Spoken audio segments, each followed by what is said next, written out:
We've it's just for novelty purposes. So I want to, you passing out handouts? Oh. I want to call the regular meeting of the Village of Corrales governing body to order. I'm Mayor Fahey. I'd like to have everybody put their phones on vibrate or turn them off so you don't disturb any discussions. And once you've done that, then stand and join me in the Pledge of Allegiance. I pledge allegiance to the flag of the United States of America and to the republic for which it stands, one nation, under God, indivisible, with liberty and justice for all.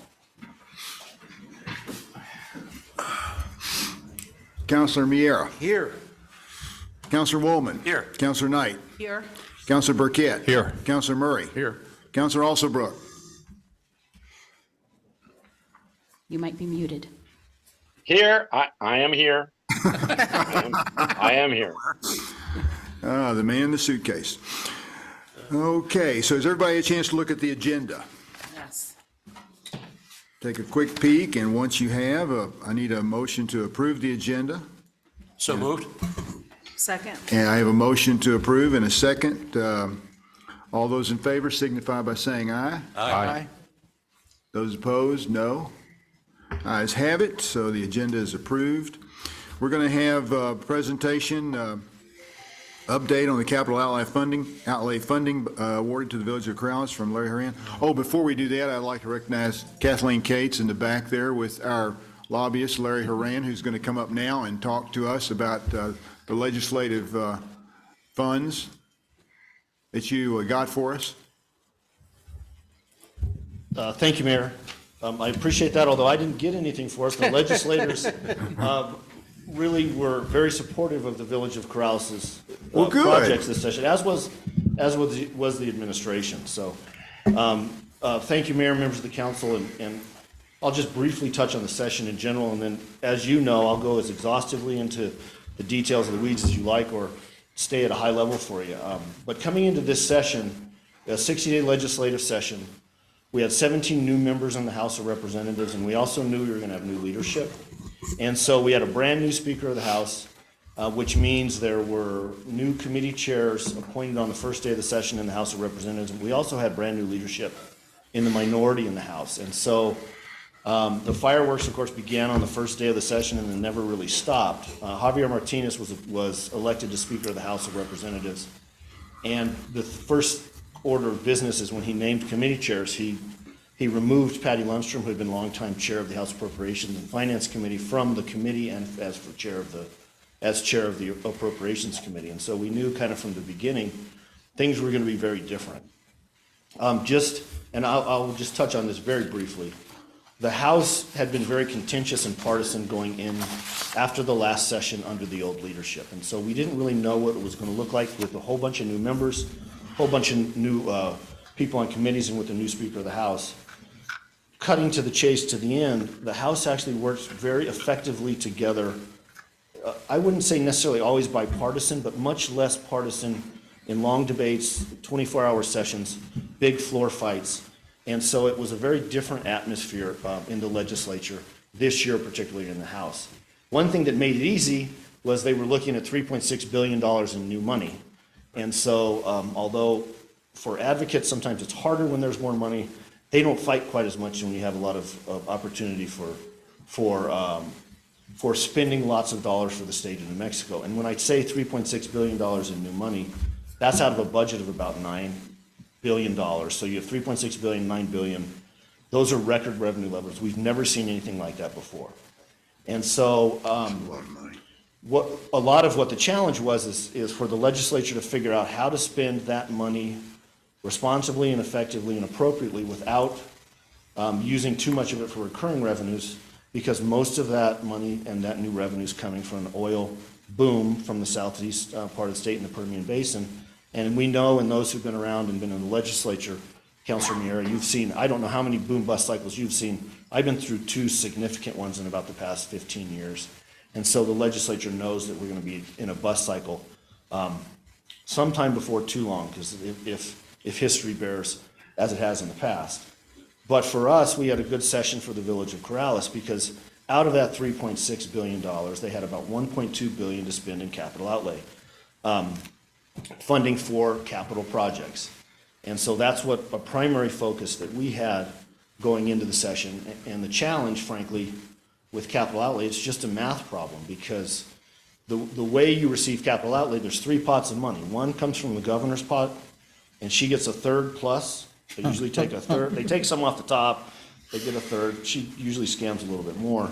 And then the House of Representatives and the Senate each get an additional third that they share among their members. And so when we're going for capital outlay requests, we're talking to those legislators who represent the village of Corrales. And one of them is here today, Representative Kathleen Cates. Her first session in the House of Representatives, and she did a very good job of taking care of all of her constituent communities, and especially the village of Corrales. And then Senator Brenda McKenna was the other one who has a significant portion of the village of Corrales. And so, just cutting to the chase, we got about 2.6 million in capital outlay revenue for village projects, primarily through those two. But for the first time for me with the village of Corrales, it's easy to say that since it was my first session. But we also got money from the governor's office for support of the fire suppression system. So early on, we identified that as a project that fit within the governor's types of priorities, and so worked very hard with her staff to obtain a piece of that, of her capital outlay funding. And so I'll run through them briefly, and then I'll talk a little bit about House Bill 2 junior money. But we got a total of $300,000 for the Angel Hill fire suppression line and water tank, $100,000 for the electric vehicle charging stations, the fire line construction, $1.65 million for that, and a big portion of that came from the governor's distribution on capital outlay. Fire station broadband improvements, we received $50,000. The fire training facility construction, $150,000. The wastewater treatment construction, $50,000. For police department vehicles and equipment, $195,000, and then $350,000 for a fire pumper truck. Also, we received some funding in the House Bill 2 Junior bill. What House Bill 2 Junior is, they had an additional bill about $100 million where legislators were allowed to use money for programmatic costs or operations costs. It was non-recurring, and they allowed some use of money for capital appropriations. What ultimately the governor, she vetoed, and we had a project that was vetoed out of the House Bill 2 Junior bill. The project she thought should have been in capital outlay, with an exception of vehicles, law enforcement vehicles, and things like law enforcement equipment, she vetoed. So we did have $100,000 for the plan and design for the Performing Arts Center that, again, Representative Cates helped us with. That actually was line item vetoed out of the junior bill, so we'll have to come back next year. If we're going to push that again, instead of asking for junior money, we want to ask for capital outlay money on that. But we did receive $75,000 for the wood chipper for the fire department. So overall, a very successful session for the village. Again, no rest for the wicked or the weary, whichever you choose to designate me as. But we need to start thinking again now about next session. And, we start positioning ourselves immediately. What I think is fascinating, that's only been out the past couple of years, is now we have a list of capital projects that each legislator funded and what they put their money to. And so it's a fascinating list to see. You can see, no longer can they all tell you they supported you, and it's secret, you can't find out, because we can find out exactly what they gave, but it's informative, because it helps us going into next year. You can see what legislators and the governor likes to fund. Is there any way we can tap into any more of those funding sources? We need to look at our list, what got funded, what didn't, and try and cut it down to make it even better for next year. Because the projection is we're going to have, again, significant revenue increases ongoing, and they'll have the same tension again of they don't want to pour it all into recurring funding, and so we'll have some opportunities going forward. So we'll take a bit of a break. The interim committees don't start. Legislative Council is going to meet on May 1st. Legislative Council actually names the interim committees and their meeting schedule. They're meeting on May 1st, and then they'll start organizational meetings in May and June. So not much of a break. We'll be back at it, moving us into the next 30-day legislative session, which will start again on the third Tuesday in January. One thing that failed, and there are those who think that the legislature should be modernized or paid salary or increase the length of sessions. I'm kind of ambivalent about the first two, the salary and staff, but length of sessions, I'd like to keep where they are, just because I think too much longer would really grind us down. I know that I'm in a minority of that, with that opinion, but that, none of those efforts passed this session. So there was a lot of significant discussion about changing how the legislature works. That did not happen, so nothing will change, so we're still gonna be on this 30, 60-day legislative cycle, and so we'll start prepping and getting ready for the next session, and I'd be happy to answer any questions. If there's anything more also policy-wise you'd like me to talk about. The one thing I would mention for local governments, the biggest issue we dealt with revolved around the tax package, or what the tax bill was going to contain. And the big provision that was an impact negatively on local governments was the business-to-business pyramiding provision. So it would have eliminated business-to-business pyramiding. At the local level, it had a significant impact on gross receipts for local governments. So the municipal league and various municipalities really fought that effort strongly, and just so happened that when they had a hearing on that provision, Representative Jason Harper from Rio Rancho introduced a bill on the business-to-business pyramiding.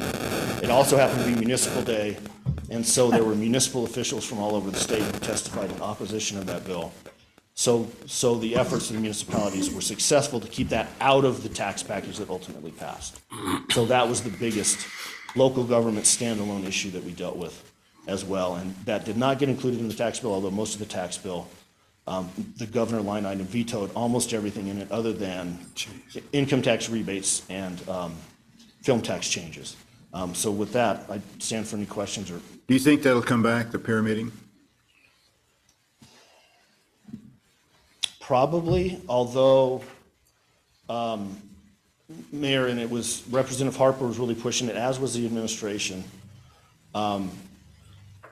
The amount of support amongst leadership and membership in the House about that issue for local governments was pretty significant. So it'll probably come back, but also they'll look at the amount of opposition they received, and they may not want to. I don't think it'll ever be included in the next several years in a final tax package. The idea will come back, but it's a very uphill battle for them. Well, it's going to take a little bit of PR to show that it's not as harmful as there was a lot of emotional outpouring about how harmful this is going to be for the smaller communities, the local communities, municipalities. And if they have evidence otherwise, they need to present that and tell everybody. And Mayor, the challenge is in a lot of the discussion with the state, and we saw it when the food tax was repealed under Governor Richardson in 2005. The state of New Mexico has severance tax, they have gross receipts tax, they have property tax, they have income tax, they have all these different revenue sources. Local governments have gross receipts tax. Property. And a tiny bit of property tax for municipalities. And so we don't have that ability to diversify. And so that's part of the issue when you pull a lever at the state level, what's the impact on local communities? And is there a way they could eliminate business-to-business pyramiding and just remove the state rate? Yes, but it's complicated, and so they weren't able to figure out how to do it. But that's the challenge you have with local governments, unless they're going to give you another revenue source so that you can help stabilize the local economy. And it's easy to see because we've been dealing with it with hold harmless because of food tax ever since 2005, and then 2013 we had another bill with hold harmless, and so we've seen it and been dealing with it for a long time. So. Anyone? Yes, sir. Councilor Woolman. Yes, Larry, thank you very much for your work on behalf of the village. I'm sure you're disappointed there were no all-nighters, as have been in the past. No. But just a couple quick questions. So there were 10 projects funded in capital outlay, 6 for fire, 1 for police, and then 3 others: broadband, electric charging stations, water treatment. Can you tell, were there other requests put in that were submitted and rejected, and what those might be by the village? Mayor and Councilor Woolman, we had a longer list because I think we had our like list was 15 things. I don't know off the top of my head, but yes, But we did have other projects. And it's one of the things to think about as we go in to the next session. We had some of these discussions, is you really need to figure out, the smaller the list, the better. Because that way you have legislators who really want to help you, but if your list is too big, then you'll get money sprinkled to some of your projects. And I'll go back to the big list that I talked about. Some legislators will give $15,000 to, 60 projects. And some they'll take the House had about 2.2 million, they'll do about 6. And so there's different ways of doing it. I think the most effective way is to identify your top 5, 6, 7, whatever it's going to be, and try and fund those. It makes it easier for the legislators. You mentioned that the $100,000 under the junior bill was knocked out for the arts project, but suggested that perhaps it should be more in capital outlay. So is your thinking that perhaps we put in a significant number for construction, for planning, design, construction in the future for next year? Mayor and Councilor, if that's going to be a priority, the place to fund it will be capital outlay. The problem we ran into is she did not want to fund that planning money, which was otherwise eligible for capital outlay, out of a junior bill. So we need to find an alternative for junior. But if that's a priority, then yes, you want to try and get a significant plan, design, construct money, if that's going to be one of the priorities, and put it in the capital outlay. But the other thing is now's the time for us to meet with our legislators and talk to them about what their priorities are, so we can see if we can match it up. Because if that matches, then it makes it easier to make the push to get it funded. And also, how can we match up with the administration's priorities? And there's a couple. The fire's always good, public safety, and then also when you're talking about water, wastewater, there's opportunities not only with local legislators, the governor's office, and then also federally. Sure. There's a lot of money for those. So we try and cobble those together as best we can. And the last question is, I know last year there was a bit of a controversy over the junior bill, and Senator McKenna has joined us, and I know she was a strong advocate for the junior bill and went head-to-head with the governor on that. Do we know what's in the junior bill? Has that been decided at this point? Is there anything for the village? Mayor and Councilor, yes, we know what's in it. The wood chipper we had 2 projects in it. The wood chipper is the one that survived the veto. Okay. What they do now is for junior, which is Senate Bill 192, capital outlay and reauthorizations. Well, not reauthorizations, and capital outlay. They publish a list now that Council Service does. Just like this in junior, it tells you everything that the legislators funded. And so you can, on the website, that's available. You can look and see what each legislator funded. And that's what the controversy was, that you didn't know who funded what. And so when the governor vetoed it, they went to special session last year. They adopted that policy. We're going to publish what was in junior. And so now it was just released within about the past week, but it's available. And I'll provide it, and then that way if you want to distribute it. Great. Thanks very much. Anyone else? Yes, Stuart? Thank you, Mayor, councilors. So with the capital outlay money, is there a time limit then in which we have to spend this, or they'll claw it back? Mayor and Councilor Murray, yes, it's 3 years for your initial capital outlay authorization. And the other thing I'll tell you is, one thing they did do, because they had so much cash, they are not going to issue severance tax bonds. So severance tax bonds typically fund capital outlay. There's 2 bond issuances, June and October. This year, because they had so much excess revenue, they used general fund cash. And so the reason I mention that, 2 things. First of all, it's available more quickly. You don't have to wait for a bond cycle. But it's also easier to sweep. So if we hit a downturn and they're looking to sweep, general fund money that has not been encumbered or spent is quickly swept. I'll go just real briefly. In 2018, when COVID hit, it was within the signing period for the governor. She hadn't signed the capital outlay bill yet. She line item vetoed all the general fund capital outlay projects because she knew they were going to have to sweep. So it's just a cautionary tale. It's great that it's general fund, but it also means you need to make sure you encumber and spend it more quickly. Yes, Zach? Can I make one point and I guess one question? So it looks like there's actually some additional money that went to Corrales via indirect APS. There's 2 things listed on here that are specific to Corrales Elementary that fall under Bernalillo County. So those are more things that we got. I think overall we got about $3 million with those 2 included. But just doing some basic math with 1.2 billion and the number of citizens we have, it looks like we did about $600 per person in the state is what was in the capital outlay. And we got about 55% of that. We got a little over $300. And I know that's a very elementary school way of thinking of this whole thing, but is it above or below what we've gotten in the past? I mean, there's been less money in the past, so the raw dollars are higher, But it seems like per citizen of Corrales, we get about 55% of what the rest of the citizens of the state got. And you, Mayor and Councilor, you did find my kryptonite. Anything involving math for me is kryptonite, just so you know. But with a quick calculation, I think we did very well. I don't know what historically, because this is my first session with the village. But when you look at the dollars that our legislators had, and what each member gave to the village of Corrales, Senator McKenna and Representative Cates also have parts of Bernalillo County, Sandoval County, Rio Rancho, other areas, and you look at the dollars that they allocated for Corrales, we did very well. I think our legislators did a wonderful job for the village.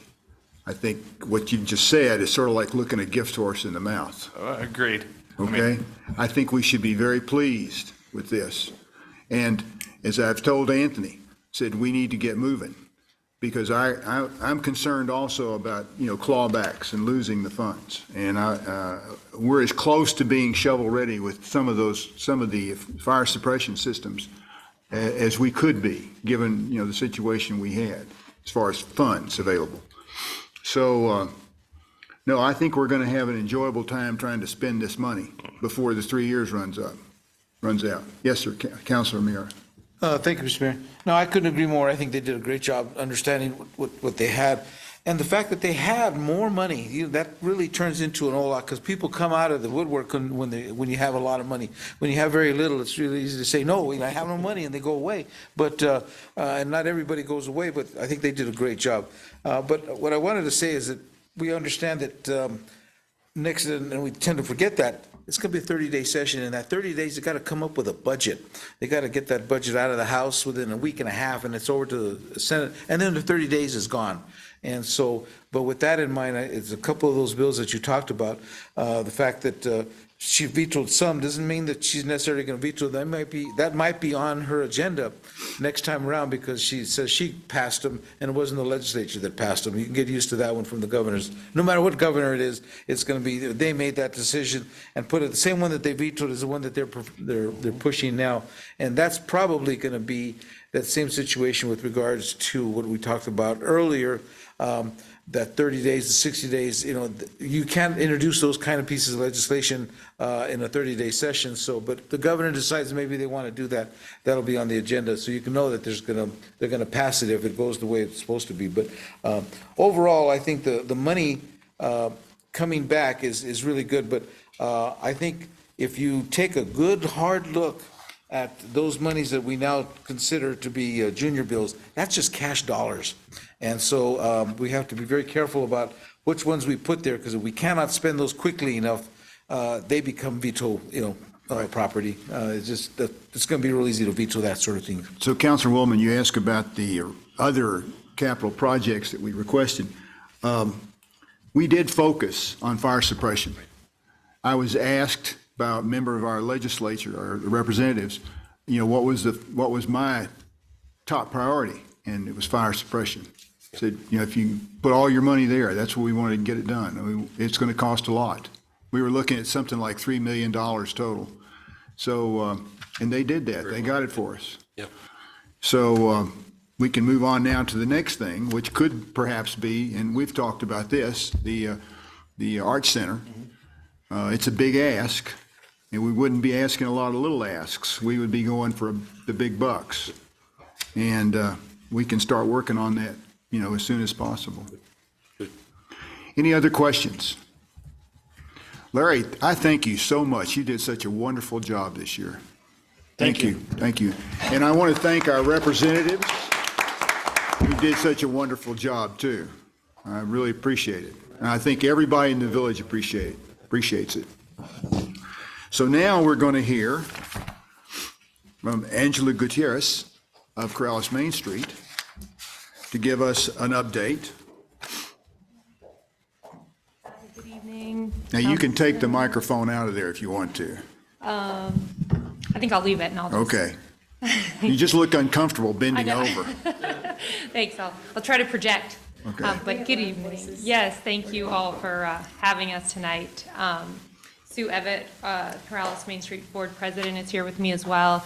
And we're going to just kind of do a quick joint presentation and answer questions about the upcoming event that we're hosting in May called Viva Corrales.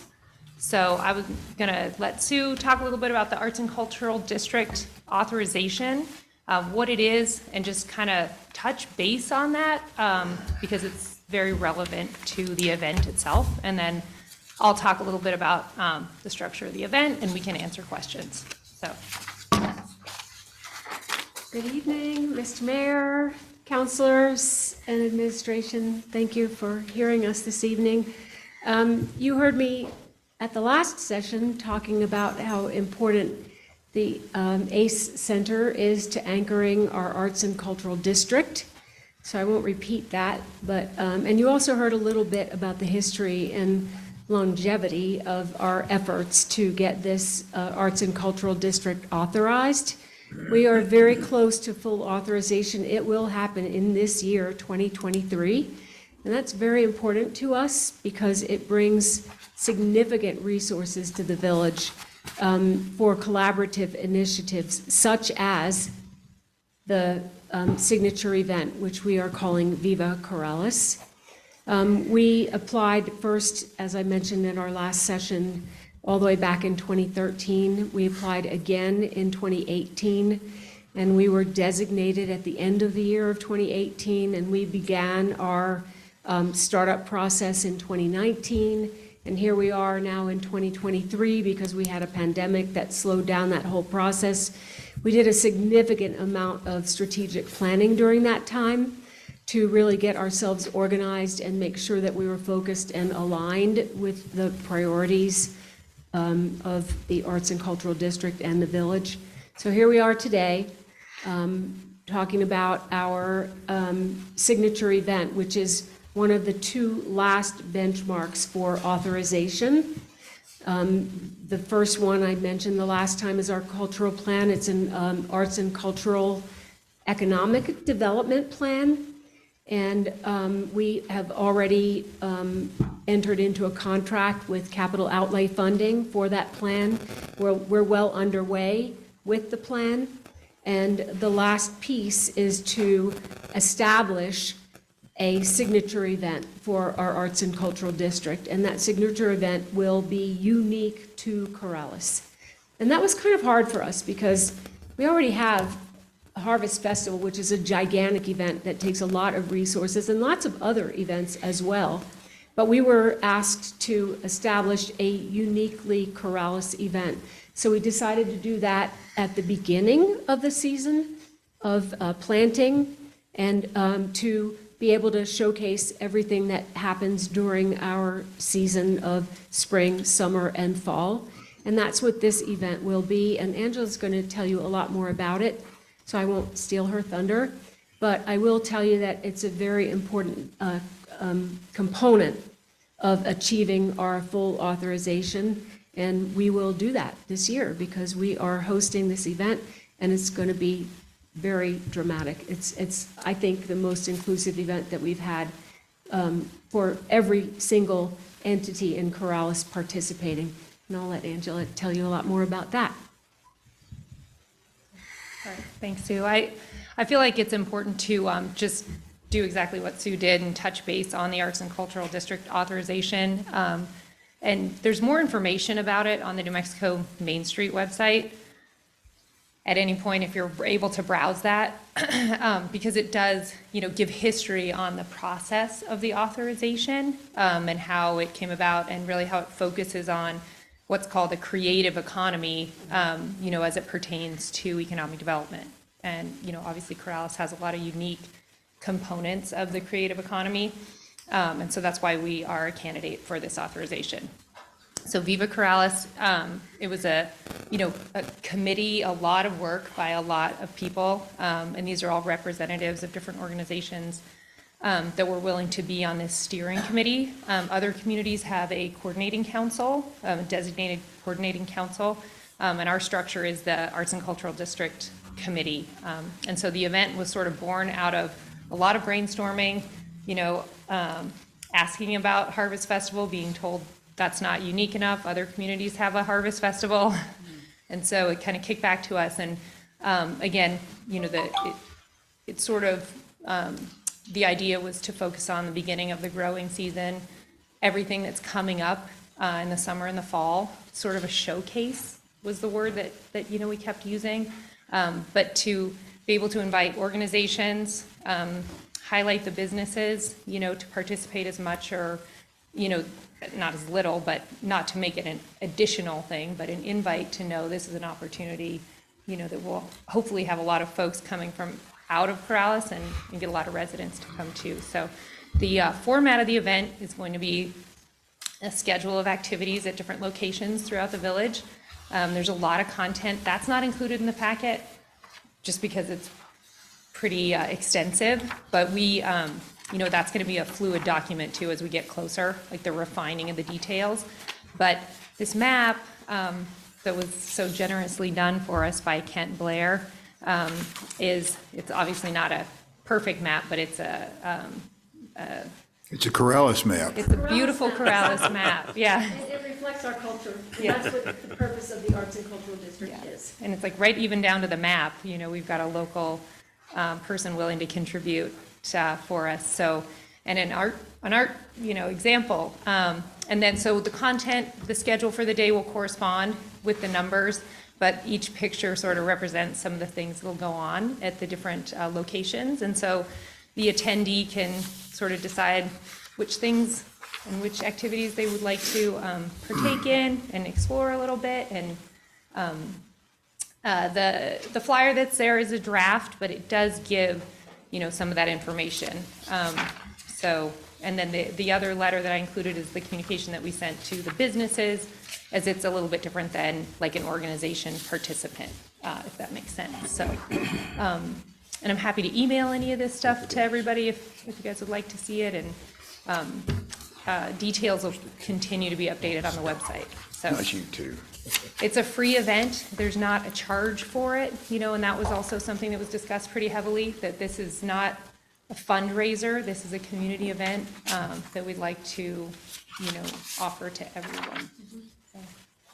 Our intent is to launch this as a collaborative initiative between the village and Corrales Main Street and make it very visible to the community, because in my mind, and I've only been here for 12 years, but to me, this is the first event that truly involves every organization in Corrales. I've seen lots of silos and lots of activity by everyone here, but we have on our organization committee for the Arts and Cultural District and also for Viva Corrales, representation truly from everyone here, the equestrian community, the Historical Society, the Main Street organization, the village, and you can see from the map and the description of all of the events, true collaboration and true representation of every entity in Corrales. And I've not seen that before in my experience here in Corrales. So we're intending to request from the village to co-sponsor this event and make it an ongoing event annually that will represent our district and represent Corrales in everything that it encompasses. So we're going to bring a resolution back at the first meeting in May to offer our support. Good. Okay, Bill. Yes, Mayor, councilors, just a quick question. You mentioned the Cultural Arts District and the concept of creative economy. Is there any estimate of what the dollar amount of Corrales' creative economy is? No, there's not, and I'm sorry that we don't have that. But what we do know is that there are representative examples, but we are not the first arts and cultural district. Sure. We're, I think, like number 13 or 14. There are a number of other districts in New Mexico. And what the authorization as an arts and cultural district brings to us is the ability to utilize the New Mexico True brand. And all of the marketing and all of the support and all of the technical specialization that can come from New Mexico Main Street and as well all of the other districts. So it's an enormous amount of support and resources that we don't currently have available to us. It's very important to us, and we can see other communities. Angela and I both attended the New Mexico Main Street event in Santa Fe. That was just a quarterly event. And we heard presentations from other communities in New Mexico that started out like we did, with a small event that has now grown into a much bigger event that includes music festivals and art festivals and draws visitors from throughout the state and beyond, because we do have here in New Mexico a wealth of artistic and creative resources that are unknown to everyone. I mean, it's our little well-kept secret. Perhaps I So- shouldn't have put it in the context of the Cultural Arts District, but I'm wondering if there's an estimate, or if you could be working on an estimate of what the creative economy is, artists, galleries, Yep. music, dance, I whatever it think may that be. we could easily, so we're working very closely right now on our Arts and Cultural Economic Development Plan with support, again, from New Mexico Main Street. And I'm sure that we could get statistics from other districts as to the impact that their authorization had before and after their authorization, and what that meant to them. And we could probably easily come up with some estimates of the impact that this could have. And I can assure you that it will be significant, because we just not barely tapped into our economy, our Well, and creative that- economy. This is one aspect too, and there is a creative economy wheel that, we basically touch on almost every point of it. It was created by this act for the historical district authorization, right? And so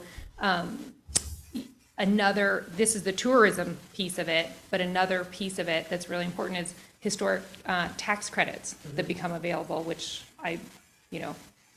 will be something that we could take advantage of, right? Once we're able to apply for We that. already have some of those, but they get Broader. amplified, they get multiplied with the authorization. So it is very significant, and I think that's a great question, Bill. Yeah. I will definitely pursue it, because I know we can get those statistics. Excellent. Thank you very much. Councilor Murray? Thanks for asking. Yeah, thank you, Mayor, Councilor. So how's your plan for getting people around this event? Are you going to have shuttles going between these various events and so forth? Yes. Yes, we are. We have a couple of them, and we've had, help trying to figure out what the best way to do that is.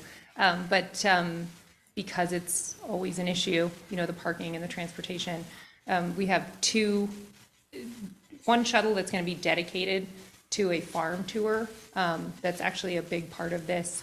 It has a capacity limit, but I think it's important to start talking about it now because of that. It's something that has to be reserved. And so that obviously is going to have a shuttle, and then we're also going to have a general shuttle that is going to be looping and stopping with the schedule available for folks. So you'll note on your map that there are designated parking areas, and our shuttle will go through those parking areas, and we'll just basically loop. So we'll have one shuttle that's dedicated to the activities of the day throughout Corrales, and a second shuttle that's dedicated specifically to the farm tour, because that starts at 9 a.m. and it ends at 1 p.m. So after the farm tour completes, we'll bring that shuttle back, and we'll have two shuttles for the rest of the day, for the rest of the events. And then we've also tied in the San Isidro Parish will have a dance after hours, and that's part of the event as well. So we've tied in truly every cultural component in Corrales and provided transportation, parking, and we're coordinating with Ex Novo, because they're also having a big event on that day that we expect to bring, how many? 100? I think 400.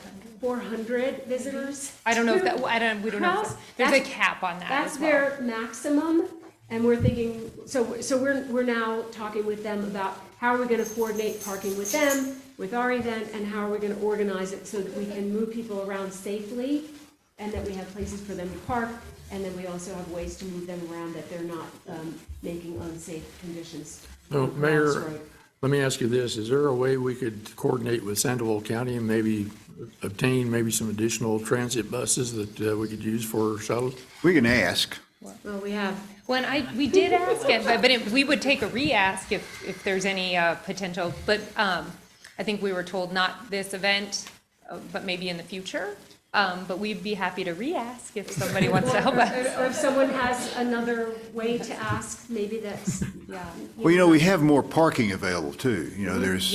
In fact, Michael Chavez is really cleaning up the old Jones property, and that's also a place you can use for parking, as well as the Anderson property, as well as the little bit that'll be the growers market. We have the growers market and the Anderson already. But you're not on designated. Sunday, are you? Saturday. Saturday, yeah, Saturday. okay. We already have the growers market area and the Anderson lot designated. And then there's the as old Jones well house. as the parish, as well as the municipal lot. Sandy basically requested everything available in Corrales for that day, so that we could, to the best of our abilities, utilize what we have available. We would very much welcome any support in requesting shuttles from Seminole County, because thus far we've not been successful. Yeah, Mayor, the only reason I bring that up is So I think. we're paying for shuttles. Yeah, I just think that there may be enough lag. People may queue up and get disenchanted with, if the shuttles are not running in a regular time space. This isn't a long way. I walk this every day. Well, I understand It's it. not a long way to go. Well, Mayor, you're the exception. Well, no, but you can walk. I mean, you can get around, and with as many things as they have going on, I mean, it's like it's almost going to be like a big block party. I mean, is the highway going to be closed? Well, wouldn't that be nice? No, it's not going to be closed. Well, then you run into the problem of Yeah. safety. No, you're right. That's correct. We can ask about Councilor Mira. Thank you, Mayor. I like the way you ended your conversation, or your statement, said something will bring back to us on the next meeting. I think they're doing there on the Wing and a Prayer, so we talked about the collaborative event of the village and the Main Street, so I think we could put in a little bit, and I think that's what you talk about, bringing that back on the next one around, so we might be able to further this discussion, and you might be able to bring back some, maybe some bills that you hadn't intended on, because it's coming along quickly, but it's coming along fast as well as quickly, is you're finding out new things that are coming along, and I think that word of co-sponsor is so important, so we can work in tandem with one another, so I'm glad to hear that we're going to be able to take a look at this and maybe be able to support them a little bit more than just saying, thank you for doing it, but really moving forward. We've discussed that. Okay, good. Yeah, thank you. Anyone else have anything they want to comment on or ask a question? Well, and it's open. If something comes up that you think of, please reach out or let us know. And I think, safety is a big priority, and we're hoping that we have enough parking. And this is the most parking, I think, that I've ever seen available, so, Oh, no, we've, yeah. that's we're been thankful. another effort this Yes, and past year. We appreciate it. It's very noticeable, just even looking at the map and knowing. But I should say one last thing, there's going to be a lot going on at Top Floor Marina also, which is behind the Jones property. They'll kind of have their own schedule, but, the equestrian community has a lot planned as well, so. Well, they'll have space for them to park. That's correct. Although we That's will right. be working on a gym, and it will kind of impact their accessibility, let's say, to some degree. But I think we can get it all set up and ready to go. I know Lynn's been working very hard at that. Okay. Mayor? Oh, yes, Mel. Thank you, Mayor. Councilors, so the farm tour is going to be off the beaten track too, because you're going to have to go to different areas in Corrales to see the farms, right? Yeah. Okay, and that's just going to be from 9? People will pre-register for that, Okay, so that's sort of a separate activity, and it's a block of time that will be separate from the main events on the main drive, if you will. so how big is that shuttle? Well, so the maximum attendance for the farm tour is 25. Okay, So And it's not huge. And the And capacity. basically, they take them there and move them from one place to the next. And there's just one shuttle that's available for that. And then once they complete the tour, that shuttle will come back and be available for us to complete the rest of the day's activities. Well, and the size of the shuttle had to be specific in order to turn around at the different properties. Sure. So it is kind of a commitment. I think it'll be a super cool thing. But, you know, if the person's got to be pretty interested in committing to that, you know, timeframe. But that's another example of something that will probably grow as an event for Corrales, so. Okay, All thank of you, this ladies. is new to all of us. Honestly, we've kind of put this together over the last, how many months? It's a matter of months. It's amazing that an event of this magnitude will happen over such a short planning time. But we have a lot of advisors and participants from all the other organizations, including the Harvest Festival, who have lots of experience of, you know, bringing lots of people into Corrales. And so we're working together to make it the best that we can. Can I ask you how many farmers are taking advantage of this? Yeah, so we have 4 different locations on the stop, on the farm tour, who are willing to kind of, you know, do the education piece. And so that was a focus was just to really talk about, you know, the history of farming and where it's headed. So we have a kind of a good variety on it. But as it pertains to like actual going to the farms, it's 4. Okay, thank you. Yeah. Anyone else? Guys, thank you very much. Appreciate it. Thank you, guys. Thank you. Thanks for hearing us. Keep in touch and let us know how we can help. Okay, well, gosh, now it's time for the big guy. Thank you, Mayor, members of the council. That was an assumption in your part. I was talking about my weight. Okay. I'd like to start off with Tanya. Good afternoon. Thank you, Mayor, councilors, and Administrator Curry. Can you hear me? We can. Yes. Okay, wonderful. So lots of big changes happening in at the CDC this week. I'm sure you've seen it on the news. It finally got approved for a second bivalent booster shot. We're going to just call it a second bivalent vaccine for people 65 and older and for people over 6 who are immunocompromised. So that shot is available. If you're immunocompromised, you need to be 2 months out of your first bivalent vaccine. If you're 65 and older, you need to be 4 months out from your previous vaccine. They also made changes to the first vaccine. You now will start with a bivalent shot and be considered up to date once you have at least 1 bivalent vaccine on board. A lot of that was done because they believe people over 5 have, and that's only for people over 6 years old, because they believe most people have either had COVID or have had their vaccines or started their vaccines. We have started vaccinating for those. We started on Monday. I opened a clinic at noon. We've had 15 people come in at 3 o'clock. I haven't started homebound yet, but I will soon. We had 20 people, I believe, today come in for vaccine, and we have a clinic open on Sunday as well. So talking about COVID, so the mapping, the community mapping, which is the public facing map, says all of Sandoval County, Bernalillo County are all green. If you look at the hospital map, though, we went from moderate to high again. We are in the high level.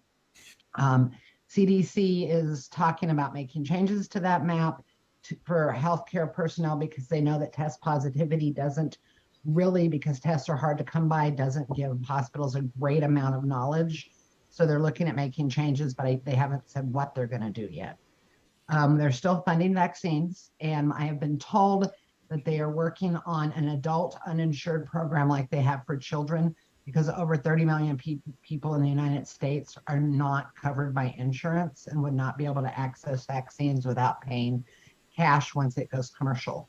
And that number was before the rolls are dropping from the expanded Medicare, Medicaid, one of those programs. So that number could go up. For case counts seem to be coming down. The last couple of weeks, we're running over 200 lab tested cases a day. This week, we're running about 150. Current hospitalizations are 61. Ventilated is 10. We had 4 deaths reported.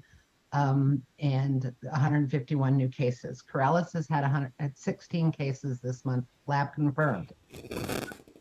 Not everyone gets a lab test. The changes on that, so the hospitalizations were going up. So in your monthly report, it had the numbers that we were running 1,198 cases or 57 cases per day. Those were vaccines. Sorry, guys. We were running 89 admitted to the hospital for the previous 7 days. It's in your report. We're now at 117 in the last 7 days. We stayed about the same for ventilation, averaging roughly 8 a day. Deaths, we had 43 in your monthly. We've gone to 47 for this next week. So deaths are up to 2.2 per 100,000 from 2 per 100,000. Positivity rate has dropped, but like I said before, positivity rate is really people who know they're sick or are testing and able to find a site that has, reporting tests, doctor's office, hospital, or test site. So hospitalizations usually climb after cases, so they're coming down now. Week or two, we may have more hospitalizations. That's why the map is red for the hospitals, and then deaths do follow. Still within the United States and New Mexico, over 65 is the highest risk for death and unvaccinated. And for the flu report, we are still moderate. We haven't dropped. They haven't updated yet for this month, so your report is correct on moderate. And I'll be happy to answer any questions. Any questions? Thank you, Tanya. Next time I want to mention is to remind you all that on May 9th, we'll be presenting the preliminary budget to you in draft form.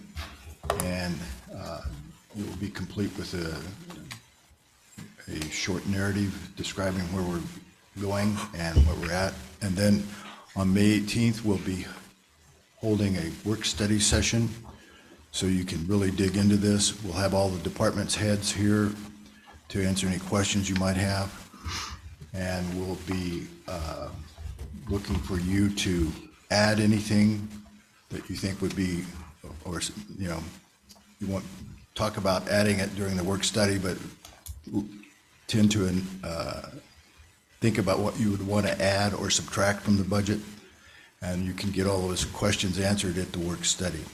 But you'll have approximately a week or so to have the budget and study it real well, so that you can have as many questions as you can. And like I said, we'll have the department heads here. Of course, Raina will be back from her trip. There's a footnote, she was married this weekend, so she's a very happy person. So is her trip a honeymoon? Is it? Yeah, I think that's what I would call a honeymoon. And quick update on the Gonzalez property. I'm sorry to say that I don't have any more news than what I gave you last time. Alan and I have a very close relationship. If he needs something or wants me to do something, like talk to the title company, I've done that a couple times. And so we're still patiently waiting. And now I'd like to turn over to Melanie for a short discussion on animal services. So yesterday, we received a check from the Dennis Friends Foundation for over $240,000. This in addition to the generous gift that we got from Commissioner Catherine Bruck of $25,000 will fund the animal services kennel building. The facility build is in the process of submitting for the permits, and that process should take about 2 weeks. And then we will have the pre-construction meeting to figure out the exact timeline of ordering the building and getting the slab poured. Okay. And then the last thing I would like to do, and Melanie will cue it up, is we have some drone pictures of the progress at the new gymnasium. With some good elevator music.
know if you noticed, around the periphery there, they were drilling those rods into the ground. Those are helicals.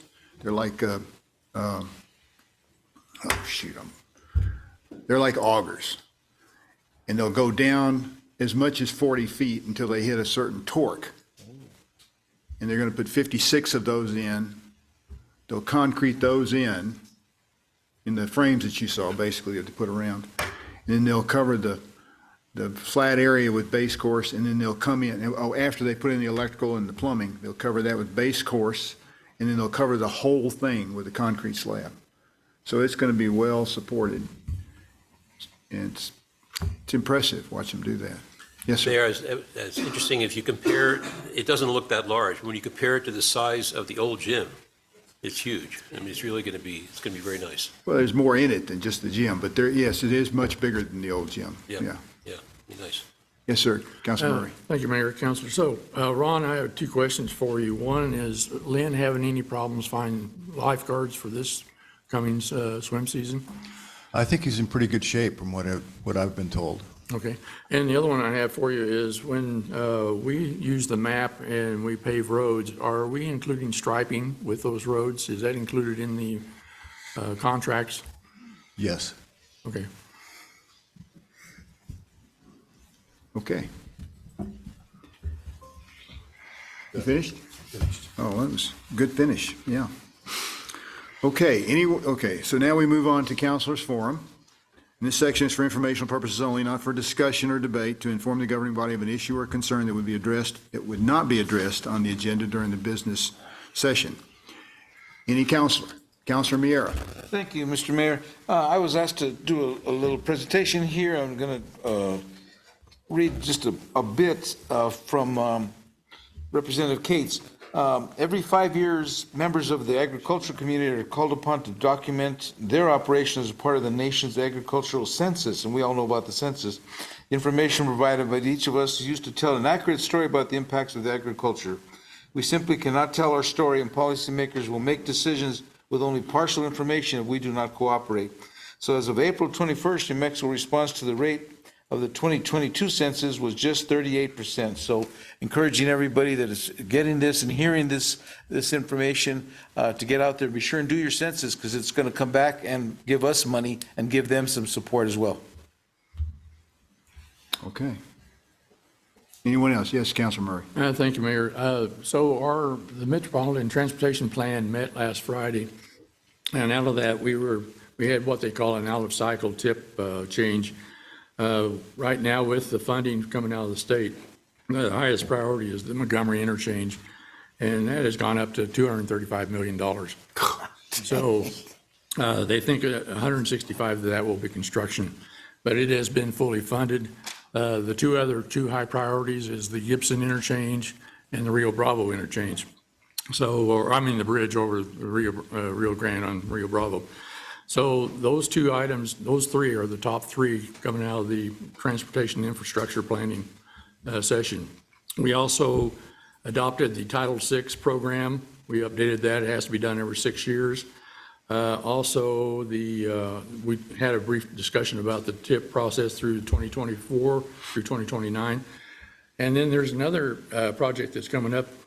Ortho Photography is going to be starting up by the Council of Governments, meaning they're going to be flying over, taking pictures of the countryside.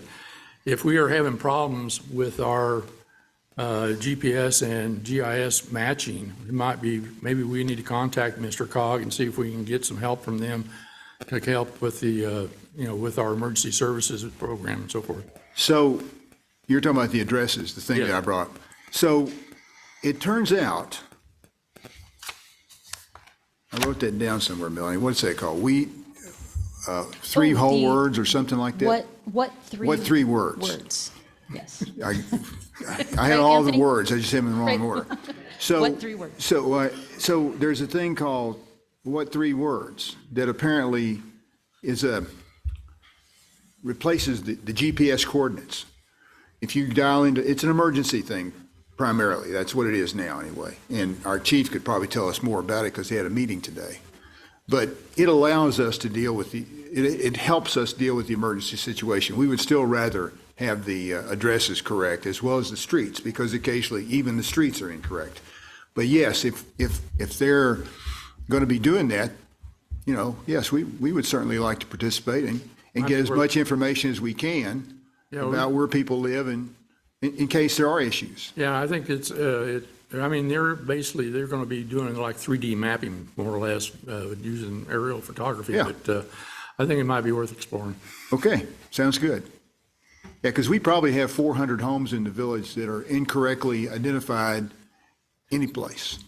Now, this, what 3 words will help for the fire chief and for our police, but just for the everyday, how do you get to someone's house, it may not be quite helpful. Anyone else? Okay, we'll move on to Corleone's Forum, and this section is also for informational purposes only, not for discussion or debate, to inform the governing body of an issue or concern that would not be addressed on the agenda during business session. There's a 3-minute time limit. First up is Ken Duker. And if you can state your name and address for the record, you'll have 3 minutes. Hi, my name is Ken Duker. I live at 567 Camino de Lucio. And I'm here tonight with my hat as immediate past president of CSA and as the current director for the Corrales Studio Tour. With me tonight is Jen Noel. She's the current CSA president. I wanted to give you a chance to meet her. Jen is a neonatal nurse, ICU nurse at Loveless, as well as a gifted potter. And she would love to tell you about her goats. Maybe you did last time. So I'd like to give you just a real quick update on CAST. As you recall, last 2 years, we moved it to the fall related to COVID concerns, and we've moved it back to the traditional time of the first weekend in May this year. This tour is going to be the biggest, and we hope the best ever. We have 93 artists, 4 galleries, and 50 elementary school student artists participating from Corrales Elementary and Cottonwood Schools. They'll be showing at 38 venues throughout the village. The old church will again be our preview gallery, where we invite everyone to start their tour to see artwork from each artist and then to plan their best personal tour. This is our 25th tour, by the way. We expect another successful tour. Attendance was up considerably last year. For the first time, we had quite a few venues reporting over 500 visitors. I had over 500 at my house. So that was something very new. And sales were also very, very robust. The question earlier about money. The creative economy. The dollar amount of the creative economy. Yeah. We do an evaluation every year. Last year, I got better than a 75% response rate from participating artists, and one of the questions is they tick off the range of their sales. If I take the low end of the range, multiply by the number reporting that, and I even hate to say this because I don't want to put a jinx on us, but last year our sales were more than triple any prior year, and I would conservatively estimate that last year our sales were in excess of $230,000. Wow. For the That's impressive. For the 2 days. That's amazing. So we did TV for the first time last year. We think that made a big difference. I noticed quite a difference in the visitors that came to my place. So here we are. You know, we've established the CAST as one of the largest and most successful studio tours in the Southwest. Thank you, that's your time. I'll speed up and try to. So May 6, 7, we have a reception planned for Thursday, May 4 at the old church. You'll all get an invitation to that. Pasando Tiempo is going to provide a no-host wine bar. We'll have a jazz band on the patio. Daryl Dominguez will be playing his fantastic classical guitar inside. We have gotten fabulous support from our sponsors and residents of Corrales. We're very appreciative. I've left in your place up there a copy of the catalog and a copy of the Southwest Arts Magazine. The reason that you got that is there's an 8-page spread in there on the studio tour and Corrales. Wow. This is the 9th year that Barb Clark and I have been able to secure a substantial ad section in one of the premier art publications in the Southwest. Ken, thank you very much. Appreciate it. Thank you.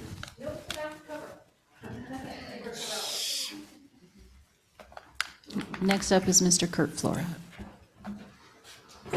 National Magazine. Like to know why he wasn't escorted out at his 3 minutes like I was many times. He was civil. I've been civil many times and still been escorted out. Last time I was in here, I informed you all of a letter I sent to Mr. Black that was refused to give to him. And I was told that you have to go to all the commissioners. So I rewrote it, turned it in to give to all the commission. I went to the planning and zoning meeting the other day, last week, asked if they've received the letter. No, they have not.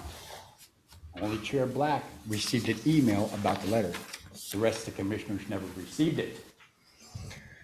Pretty funny that I'm the only one in Corrales that gets treated like shit all the time.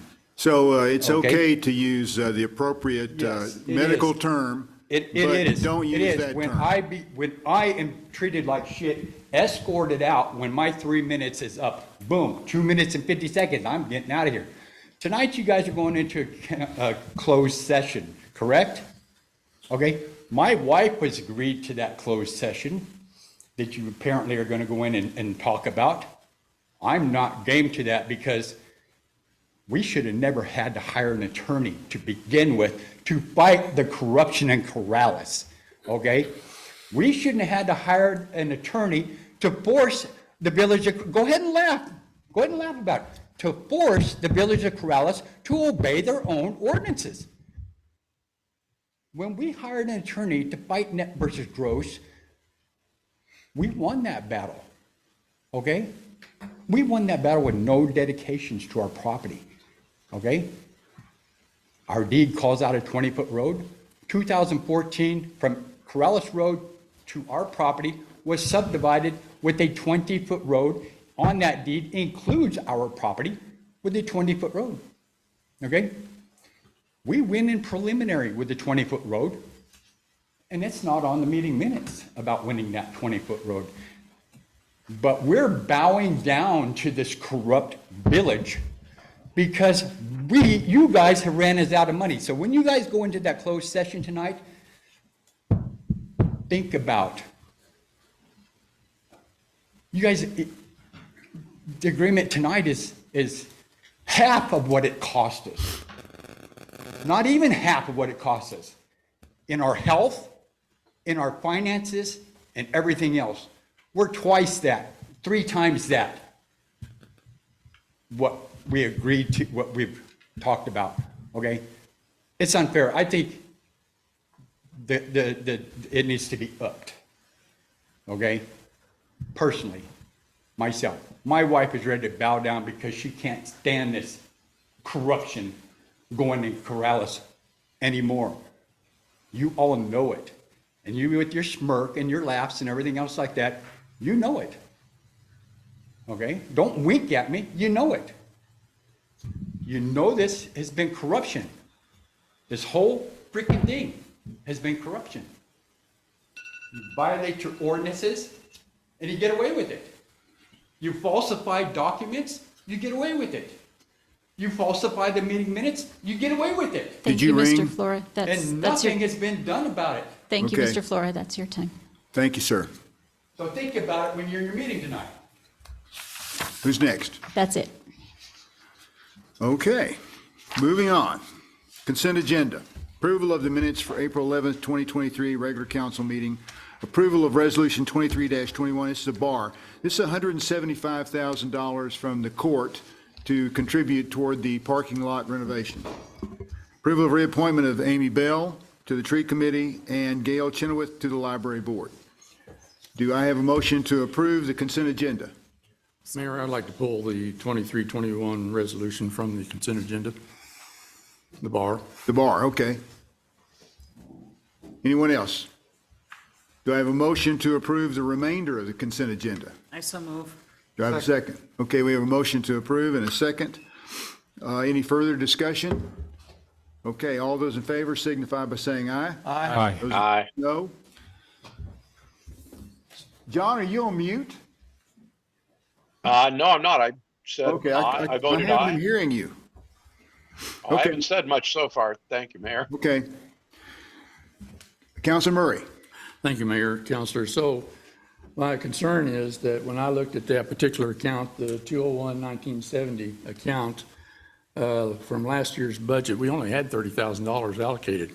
I'm just curious about where the $175,000 comes from. Court. Comes from the court. Court? You mean like the... Our court. The judge. We got $175,000 additional in addition to the budget? We got $175,000 revenue that she is contributing to our renovation of the parking lot. I guess I'm Mayor? failing to understand Raina? where that money came from. Raina? Mayor, council, I can answer that for you. So, Councilor, is it Councilor Murray that's speaking? Yes. Councilor Murray, what that is we have, our cash is different than our budgeted line items. We have cash that we don't budget every year. We only budget what we think we're going to spend. So in those special funds, just because we only budget $30,000, that doesn't mean that that's all we have. That means that that's all we're going to spend in that fiscal year. So this $175,000 actually comes from the cash the judge had in that particular fund.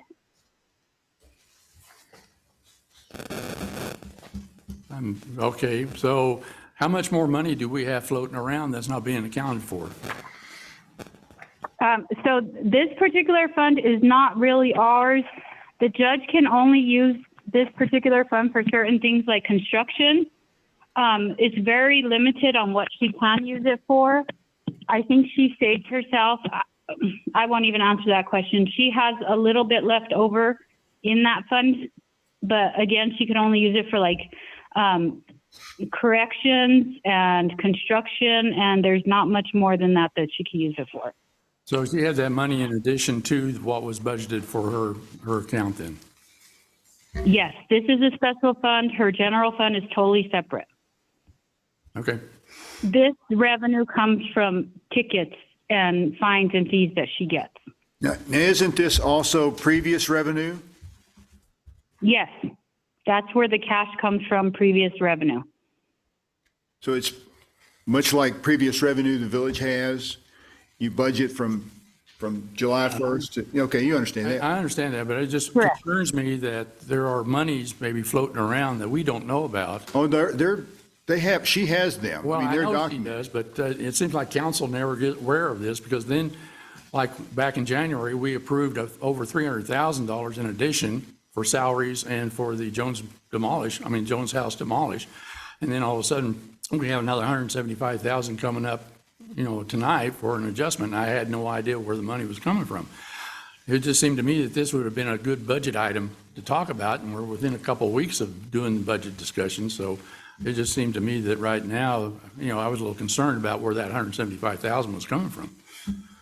Okay. Mayor, Councilor Murray, I provide quarterly reports to the village, to the council. And if you ever have any questions on how to read those reports, I am happy to sit with any of you to explain anything. But all of our funds, absolutely every bit of our money is in those quarterly reports. Thank you. So do I have a motion to approve Resolution 23-21? Budget adjustment resolution of $175,000? So moved. Second. So I have a motion to approve and a second for Resolution 23-21. How do you vote, Councilor Miera? Yes, sir. Councilor Woolman? Aye. Councilor Knight? Aye. Councilor Burkett? Aye. Councilor Murray? Yes. Councilor Alsobrook? I vote aye. So Resolution 2321 passes. New business, consideration action approval of proclamation 23-02, Motorcycle Awareness Month. This is a proclamation trying to remind people to be on the lookout for motorcyclists on the road, because all too often motorcyclists are injured because they aren't picked up by someone driving a car. They don't look for them, they don't think about them, and they hit them. Mr. Mayor, I move this. You move to approve it? Okay. I have a second. Second. So I have a motion to approve and a second, proclamation 23-02, Motorcycle Awareness Month. So does anybody have any discussion, any comment they want to make? How do you vote, Counselor? Oh, all those in favor signify by saying aye. Aye. Aye. Very good. Hearing none opposed, we'll move on to number 2, consideration action approval of proclamation 23-03, recognizing Professional Municipal Clerks Week. You know, it's appropriate. It's totally appropriate. Our clerks do such a great job reminding us where we're supposed to be at what time, or at least me. You always know. But so I would like to get a motion to approve this proclamation, please. I move we approve proclamation 2303. I'll second. And who second? Stuart? Yeah. All those in favor signify by saying aye. Aye. Aye. So therefore, proclamation 23-03, recognizing Professional Municipal Clerks Week, has been approved. Thank you. Consideration action approval of resolution 23-22, sponsoring the Ride, Strides, and Giddy Up Spring Recreation Fair. I see Chris Allen in the audience, and perhaps you'd like to talk. I would love to. I was planning on it, but I'm happy to improvise. So my name is Chris Allen. I'm with the Corrales Bicycle Pedestrian Advisory Commission. Next Sunday, we have an event coming up called Ride, Strides, and Giddy Up. The participating Corrales entities will be Fire Department, Bosque Commission, Parks and Recreation Commission, the Equestrian Commission, and Bicycle Pedestrian Advisory Commission.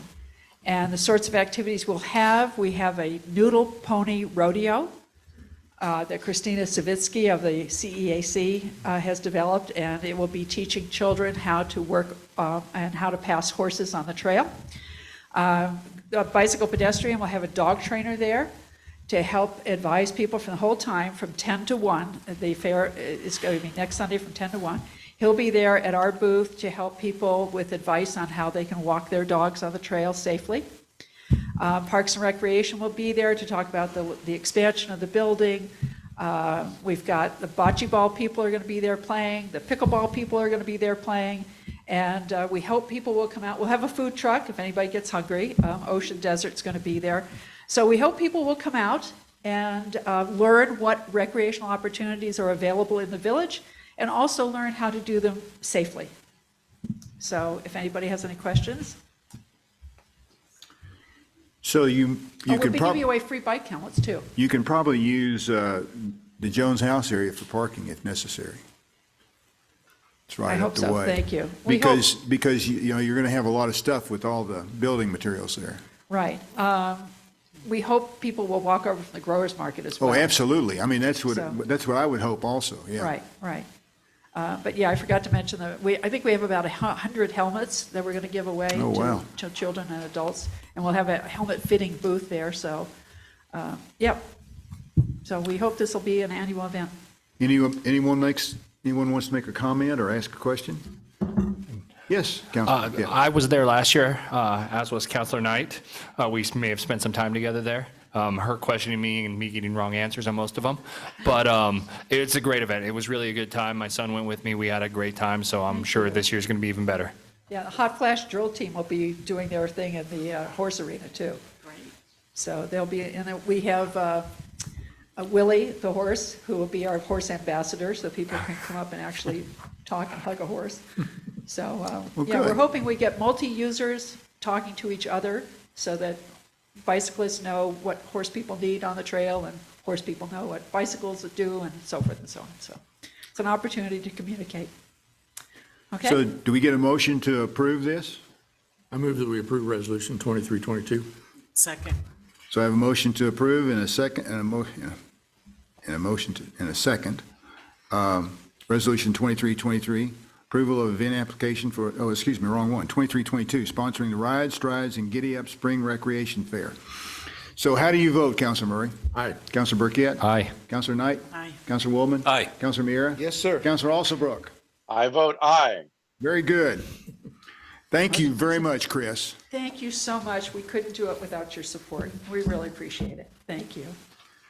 So next, we'll move on to 2323. Consideration action approval of Resolution 23-23, approval of event application for the Corrales Tractor Club 2023 Antique Tractor Show on June 3rd, 2023. So John, would you like to talk about this? I think our club president is in the audience if I'm looking at the back of his head. Here he is. Okay. Mayor and councilors, thanks for letting me propose this annual show that we have every year. This will be our 15th annual tractor and car show. It's going to be the same as we've had in the past. Lynn Sieverts has already approved all of the acceptance for us to park on the grass with the tractors. Right. Excluding any heavy equipment. Right.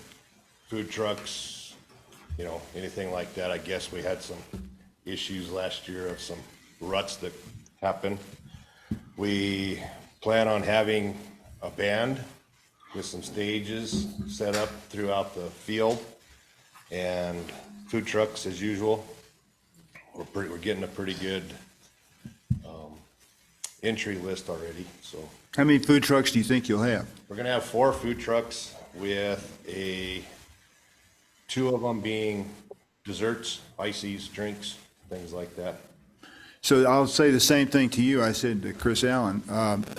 You might, and Lynn and I have talked a little bit about this. I don't know what he decided. A lot of it has to do with the electricity you might need to have and the availability. But you could use that area that's been cleared of the house. It's right there adjacent to the soccer field, just like the growers market. And there wouldn't, if there was, but you're on Saturday, right? We are on Saturday. Yeah, so you wouldn't have an impact from the growers market. Anyway, it's up to you and up to him, whatever works best. So what we've proposed to keep all those large trucks off the grass is to put the food court right outside the northeast corner where the growers market is. Yes. Which has the largest amount of power. There's the power, available right. For us. And the rest of the venue is just gonna be real light duty power. Yeah, no, the food trucks are a little heavy and they really tear up the soccer field. Yeah. And, you know, the soccer field is very important to the village. We have a lot of kids out there playing. We don't want them to get hurt. That's correct. All right. That's correct. So I need a motion to approve Resolution 23-23. I move we approve Resolution 23-23. So we have a motion and a second to approve. Councilor Woolman did the second. Okay. Mayor, I have a question for our village attorney. Yes, sir. And that is, so I am not an officer of the club, but I am on the board of directors, but I have no personal gain from this show. Is there any need for me to recuse vote? I don't think in these circumstances, because it isn't really a matter where there is a contract that's being let that was competitive. It's simply the scheduling and arrangements for an event. So I don't think there is a conflict in this case, as long as neither you nor any of the other counselors believe there is. Well, I certainly don't. I think you're okay, John. Sounds good. I have a question. Yes, ma'am. Kind of over in general, with all these wonderful activities coming to our village, as counselors, do we need to say we're going to be there, or how does that work? Because, you know, we can't gather as a group anyplace. If you're planning on attending, if you could just let me know, and then that way, if it looks like a bunch of you will be there, I will do a notice of possible. Could you do a blanket? Just to clarify that, for example, Growers Market, if you're attending the Growers Market, it's not going to be an event where you're all attending together. That's not something you have to give notice for. If there's an event where you're all gathered there together for a presentation or something like that, then we'd need to notice a quorum. But if it's just happenstance that you're all walking around the same place, that's not a quorum. So if we all go to Ex Novo and we're all sitting around a table just having a beer, it's not a big deal? Oh, that's a meeting. And you better invite me. You better invite me. Well, we figured a way out. I would go ahead and post it anyway, just to be on the safe side. Okay. Somebody might raise an issue with it. I can do that. Okay, so you don't worry about it. Okay, yeah. Okay. Stuart, how do you vote? Aye. Counselor Burkett? Aye. Counselor Knight? Aye. Counselor Waldman? Aye. Counselor Miera? Yes, sir. And last but not least, Counselor Alsop. You bet. I vote aye. Okay. We'll see you out there. Thank you, Mayor and Councilor. Thank you. So now the last, number 5 here, the last new business is consideration action and approval of pay increase for the Corrales elected officials. Have you guys had a chance to look at that and consider that and think about that? Now, if we change, you're going to have to help me with this, Melanie, because you're writing it down. So if we change the election, in other words, we have an election in November instead of March, we will save, because of the change in costs, 40 grand. Is that correct? I think we're at between 35 and 40,000 for our And if election. we change the salaries to what has been recommended, we will increase by 20,000 because there'll only be 3 counselors. So if you're trying to balance the two, you can use those concepts. Now, also, the other thing with the election is they've made more demands on our clerks' times. And it's going to be difficult to run the regular business of the village while at the same time providing for an election. So keep that in mind. The election's not up for consideration. That's just kind of an aside editorial comment. Does anybody want to make any comments about this pay increase? Do we have a motion to? Mayor? Yes, John? Oh, I just, a quick comment if I might. Well, why don't we make a motion and get it on the table and then? Sure. Wait a minute, I'm getting a legal thing here. So just to clarify, the current pay for counselors and mayor is contained within an ordinance. So all you could do tonight is approve that this go forward with putting an ordinance. Oh, okay. Notice and then action. It can't be voted on the merits. Okay. So this is just like a straw vote. Say, okay, this is what we want to do. Yes, And then we'd have to do the ordinance and bring it back. Okay. Okay? Yep.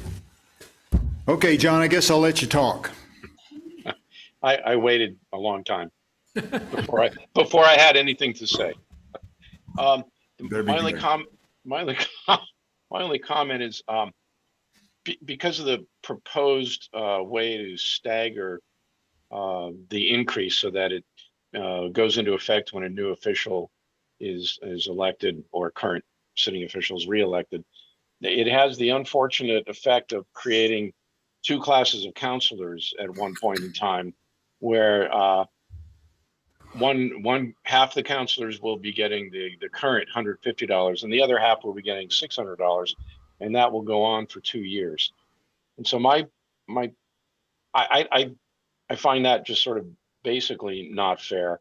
And so I would propose that the effect or the increase wouldn't, whichever increase we vote for, if we vote for it, would go into effect at the time when all 6 counselors receive the benefit simultaneously. Randy, is that in state statute that it has to be at the time of they're reelected?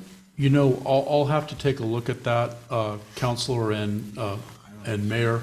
I'll have to take a look at that. I've not seen it implemented in that fashion before. It's always implemented at the turn of the each individual seat's election. So by the time, if you folks vote to proceed with this, I can look to see if that is an option. Okay, so do I have a motion to proceed? Do I have a motion to approve well, the way this is phrased is not going to be the way, Right. yeah. Okay, do I have a motion to approve a pay increase for the Corrales elected officials? So moved. Do I have a second? I'll second.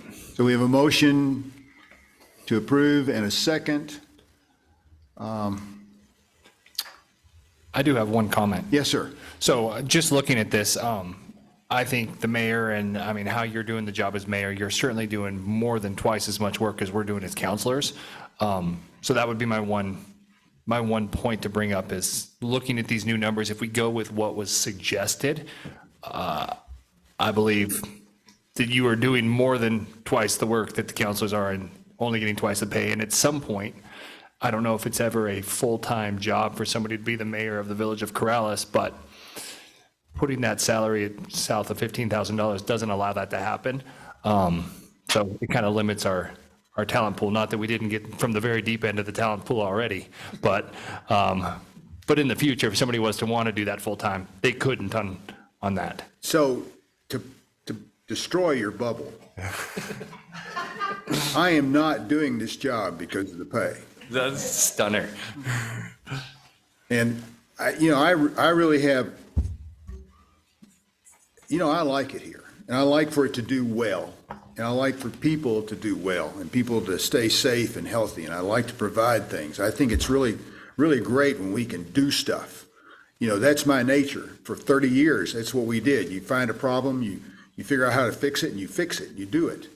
And so, that's just how I feel personally. So I'm not for a pay increase. No, and I understand you're not, but I think there's some people that have financial limitations that may have the same underlying reasons for wanting to be mayor of the village, and they don't have the financial flexibility to do it with everything else they have going on if it doesn't pay them, compensate them for doing it. So it's just going to limit who can and can't do it. Councilor Murray. Yeah, thank you. And this also kind of dovetails what Councilor Burkett's saying too, because when you're in these meetings and they're during the day, and if you're a working stiff like Zach is here, you may not be compensated for taking that time off. And I think this is what our salary is doing for us, is it compensates us for those times where we have to take off work and go. And I really appreciate having Zach here. Most of us are retired, if I'm not mistaken. But I think it's to compensate for those hours that you may not be compensated from another entity. Okay. Mayor, I do believe we had one member of the public that wanted to speak on this issue. Oh, sorry, I forgot to ask you about that. Okay, so who would like to speak now? Linda Fahey, are you on the Zoom? Can you hear me? Yes, we can hear you. Yes? Hollywood game. She's going to bust her bubble. Okay, so it's Linda Fahey, 4828 Corrales Road. I am speaking sort of in a roundabout way against this, and it's very roundabout, and not everybody that's at that meeting agrees with me. But I think that having 6 counselors was something we tried to do. We used to have 4. Everybody was at large. Now we have 6, and it's districted. When it was initially started and the districting was done, there were about 1,200 people in each of the districts. When we have had elections, maybe 200 people in each district vote. So you've got 200 people in the village, basically appointing a counselor. Rio Rancho of 85,000 people has 6 counselors. Corrales, and these are guesses or abouts. Corrales at about 8,500 has 6 counselors. We're overrepresented, and I don't think the districts have worked that well because the counselors tend to be focused on their area. But this is a small village, and the whole village is affected by your decisions. So I want to go back to not districting. When you have 6 counselors and you go up in price, or not price, salary, you also have benefits, which is more than. And I agree it might increase the number of people who could run, but at the same time, with districts, you are limited by your pool of potential representatives, because if you have 2 people who want to run, but they live in the same district, only one of them can run. And then you have another district that nobody wants to run, and you have to sort of try to drag the barrel to find somebody who will consent to run. So that's about all I have to say. So it's sort of about I don't want the increase unless you decrease the number of people. So it's kind of about that discussion. Thank you. Thank you. You think it'd be more appropriate to represent more people and get paid more money? I think that each counselor should represent the entire village. Okay, that's more people, yeah. I think we do. Okay. That's sort of water under the bridge, but, as I said, not everybody agrees with me. We're to go into closed session. okay, we need to move on. So how do you vote, Councilor Murray? I'm going to vote yes. Councilor Burkett? Yes. Councilor Knight? No. Councilor Woolman? Aye. Councilor Mira? Yes, to move it on. Councilor Alsobrook? How do you vote? You're muted. Sorry. How about, can you hear me now? I'll vote no. I'll join Counselor Knight. So it's 4-2, so we'll move forward and come up with a plan and try to get more appropriate language next time and get the legal implications of all this. Okay, so we're going to move on to commission appointments. Now, the way these people were picked, we had, I can't remember the number, it was around 30 people who 25. applied. I'm sorry, what? 25. 25. And they were from all the districts. And so each of you were given the opportunity to pick some person from your district to be representative. The person who volunteered as the facilitator was from District 1, Councilor Mira's district. And that left 5 that you guys appointed and 2 left over. So since I'm the mayor, I got to appoint the last 2. So that's how all these people were selected. We didn't have a huge outpouring of interest in the comprehensive plan. Huge would be like maybe 100. We didn't have that. So, does anybody have any problem with these appointments? Can we go ahead and approve all these with one vote? Or do you want to do them one by one? One by one? I think one by one. Sir? Yes, one by one. Okay. So consideration action approval of appointment of Tony Messick to the Comprehensive Plan Committee. So moved. Okay. Second. Got a motion for and a second. Any discussion? Okay. Everybody who approves the appointment of Tony Messick, please signify by saying aye. Aye. Aye. Opposed? No. No, none opposed. So Mr. Messick is number 1. Consideration action approval of appointment of Sarah Gerhart to the Comprehensive Plan Committee. So moved. Second. I have a motion for and a second. Any discussion or comments? All those in favor signify by saying aye. Aye. Aye. Any noes? No. So Sarah has been chosen as number 2. Consideration action approval of appointment of Chris Allen to the Comprehensive Plan Committee. So moved. Same people. Okay. All those in favor signify by saying aye. Aye. Aye. Consideration action and approval of appointment of Michael Pfefferman to the Comprehensive Plan Committee. So moved. Do I have a second? Second. We have a motion for and a second. Any discussion or comments? All those in favor signify by saying aye. Aye. Aye. Oh, and the other thing, let me just, before I forget, because that happens occasionally. Also, they had to be able to attend the meetings at the time, some of the people couldn't make the time constraints, let's put it that way. And so that's why some of these were picked. And I think some of y'all were informed that your first choice was not able to make it to the meetings. So, okay. Consideration, action, approval of appointment Tana Burgess to the Comprehensive Plan Committee. Hope that's the right pronunciation. Burgess. Do I have a motion? I have a motion for. Do I have a second? I have a second. All those, any comments or discussion? Okay. All those in favor signify by saying aye. Aye. Aye. Okay. Consideration, action, and approval of appointment of Steve Levine to the Comprehensive Plan Committee.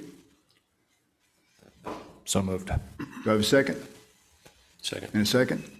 So I have a motion and a second for Mr. Levine. All those in favor signify by saying aye. Aye. Approved. Consideration, action, and approval of appointment of my favorite, my selection, Al Knight, to the Comprehensive Plan Committee. Do I have a motion? I move we accept Al Knight on the. Do I have a second? I'll second that. Very good. Any comments or discussion? Yes, sir. Yeah, my only concern is, I know Al and I know Mel, but having both of them within, I mean, I think there's a little bit. I don't think they'll fight. Is Well, that what no, you're concerned about? I don't, it's not the fighting I'm worried about. I consider it a conflict of interest, so. No, Al has been here 40 years. I know he's been here. I used to drink with him all the time. You know?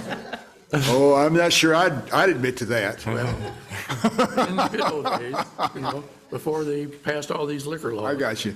But I don't know, just right now, I'm a little concerned about conflict. Okay. Point taken. All those in favor signify by saying aye. Aye. Those opposed? One. No. No. 2 noes. Okay. So Mr. Knight is approved. Consideration, action, approval of appointment of Chris Hoover to the Comprehensive Plan Committee as a non-voting member facilitator. So moved. Second. Any discussion, comments, or questions? Okay. All those in favor signify by saying aye. Aye. Aye. Very good. Okay, now at this point, we are going to go into closed session. We're going to follow the provision of the New Mexico Open Meetings Act adopted by the Village Council pursuant to NMSA 1978, Section 10-15-1H7. And we will convene an executive session to discuss threatened or pending litigation which the body is or may become a participant. Mayor, can we take a 30-second, this is more than 12 ounces of water break? Okay, it'll take more, let's take 2 minutes. Do me a favor. So we aren't closing the meeting yet, though, right? Another award? Well, you need a Yes, you had another Right, we need to one. vote on it, yeah. Okay, all those in favor signify by saying aye. Aye. All right. Aye. It doesn't fit within, And we'll pause the recording here. through the club that I got it.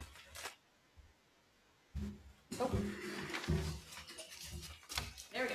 Okay, it's recording. Is it on? We're good.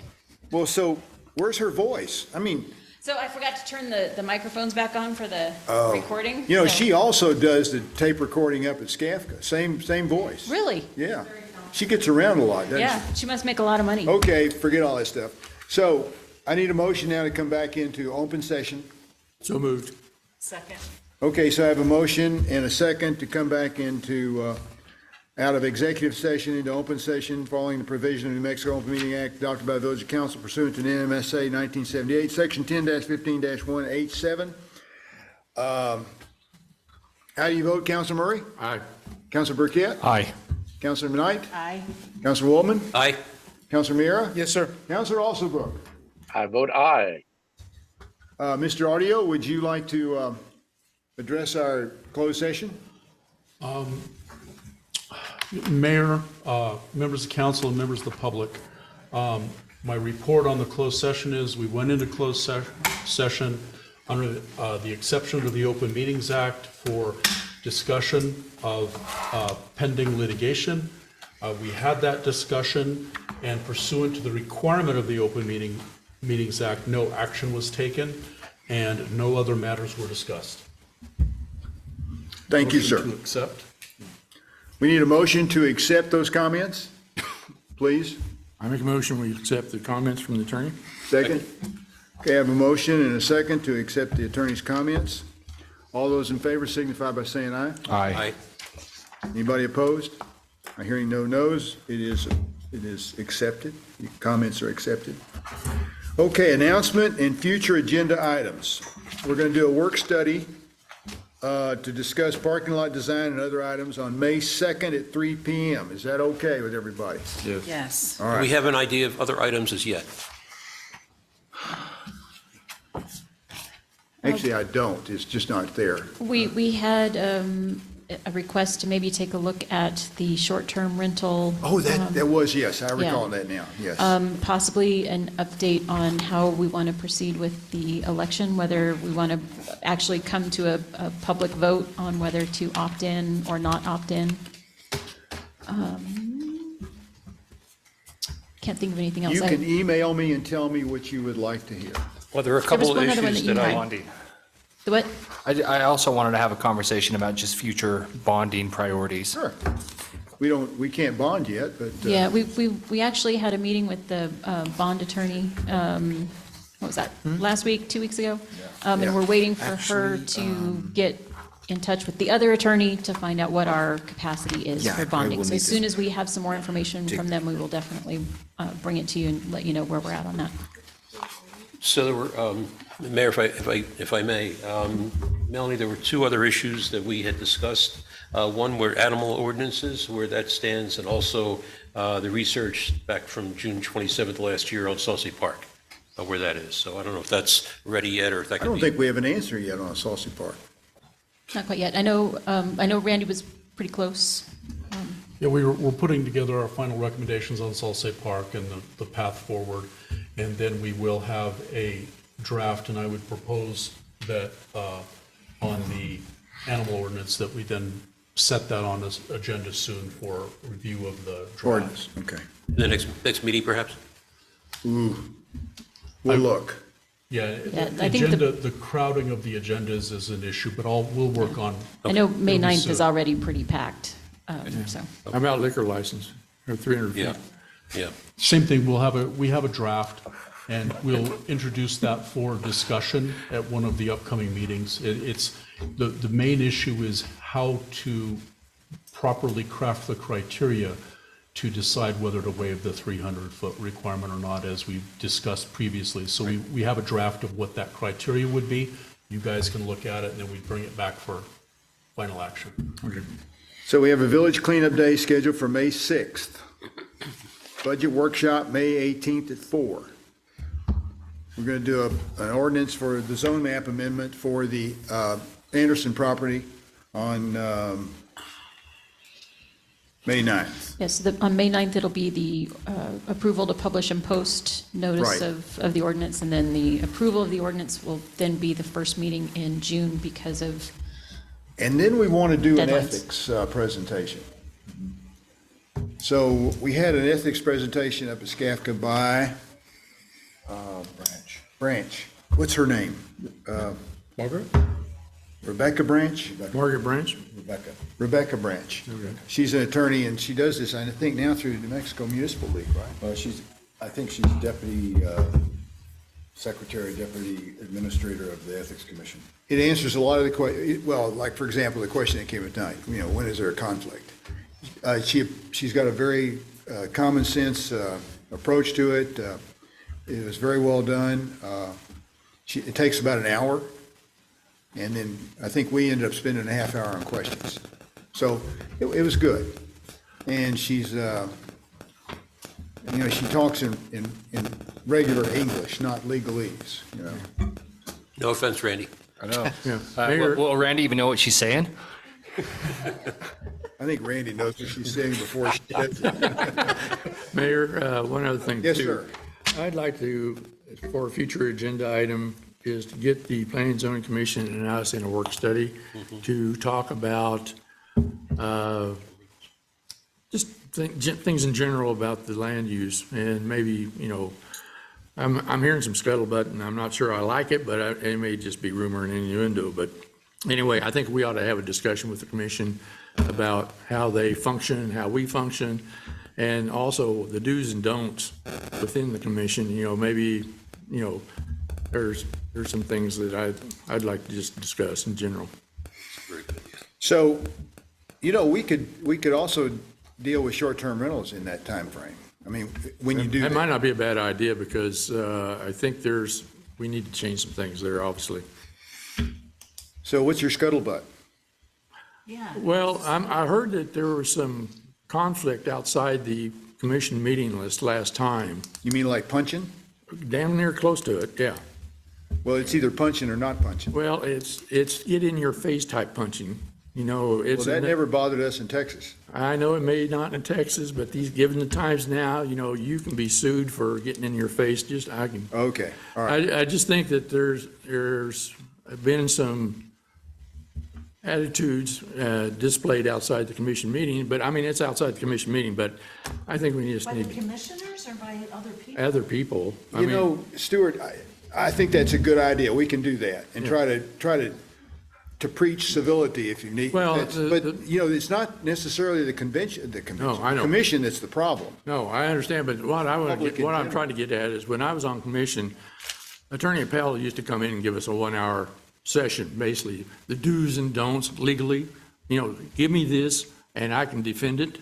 If you don't give me this, then I have a harder time if I have to go to court, and so I think it's a good common discussion about when the commission is making ordinance or making motions, it's how to make that motion and make it stick so that we don't have as many appeals. Didn't he do that for the Mexican Municipal League? Didn't he do that? And, we can talk about that one. Yes, Okay. yes. Yeah, we might, good idea. that might be a good idea, yeah. Randy Van Vleck, I think, used to do something like an education at the Municipal League Yeah. for planning and zoning commissioners. Yeah, I mean, I think it'd be good for all of us Because I know that Mick and Vic went one year and came back and talked about how great it was. Yeah. That's a long time ago, But I mean, I think it's a good idea just to get the commissioners and us on the same page so we all understand issues that are going in on the land use and so forth. I think it'd just be a good discussion. Yeah, having redone the land use with the last administration. Well, its ideas, do you see problems within, given the land use regulations that we need to change? And as a collective, we could work on that. Okay. Okey-doke. We'll work on all those things. And do not hesitate to send an email about something. May not be able to do much about it right away, but we'll work on it. We'll put it on the list. Got it. It appears that we have completed business, so I'm going to adjourn the meeting.